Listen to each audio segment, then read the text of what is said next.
Hello! I don't usually do these videos, but I wanted to just say hello. I've got lots of new followers recently and it's been a while since you've probably seen my face, so just thought I'd say hi and introduce myself again. I'm Chloe, welcome to Pinkhot, and here's 5 things you might not know about me.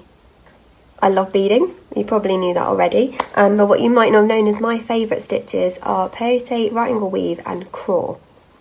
I love bright colours, as you can probably tell by my studio and my work, and working with bright colours is really what makes me happiest. I'm vegan, and my favourite food is probably ramen, but I love anything with like an Asian flavour, and I also love pasta dishes.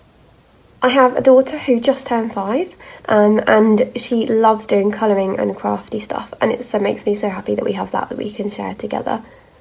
My favourite part of my job is teaching. It's the best part for me, being able to share my passion for beading with other people and encourage people to learn new things, try new things and discover the joy of beading.